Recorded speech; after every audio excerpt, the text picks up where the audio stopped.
Assam Chief Minister Himanta Biswa Sharma today addressed the media regarding the upcoming Advantage Assam 2.0 summit, slated to be held on February 25th and 26th.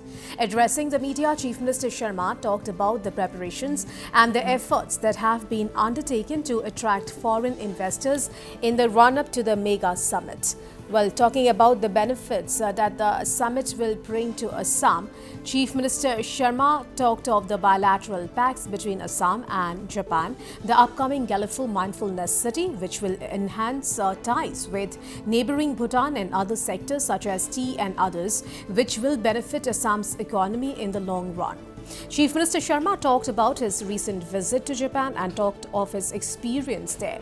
Chief Minister Sharma said here that the Japanese authorities will work to remove Assam from the grey list, which will in turn bring in unhindered tourism to the state, and this in turn will be beneficial to bring in foreign investors.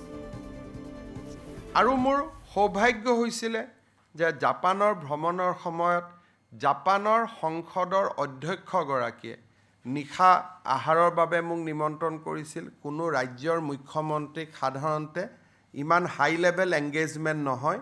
অসমৰ কাৰণে এইটো সৌভাগ্য হৈছিল যে Japan সংসদৰ অধ্যক্ষগৰাকীয়ে নিশা মোক আহাৰৰ বাবে নিমন্ত্ৰণ কৰিছিল আৰু তিনিজনকৈ জাপানৰ মন্ত্ৰীক সাক্ষাৎ কৰাৰ মই সুবিধা লাভ কৰিছিলোঁ।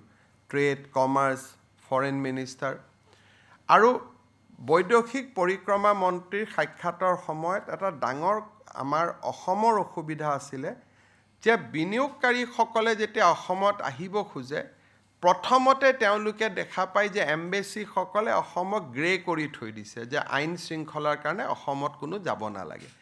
যদি পৰ্যটকে অসমত যাব নোৱাৰে বিনিয়োগকাৰীটো অহাৰ কথাই নুঠে।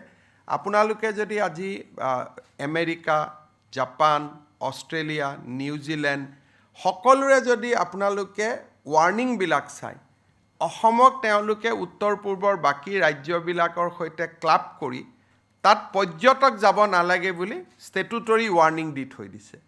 যদি পৰ্যটকে যাব নোৱাৰে বিনিয়োগকাৰীসকল অহাৰটো কোনো কথাই নাই।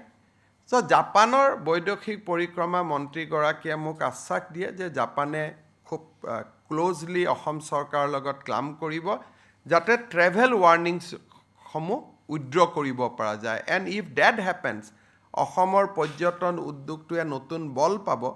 আৰু জাপানৰ সেই মিটিঙৰ পিছতে এম্বেচেডৰ ইয়াত আহে আৰু এতিয়া আমাৰ হোম ডিপাৰ্টমেণ্টৰ লগত ডেটা শ্বেয়াৰিং চলি আছে টু ৰিভিউ দ্য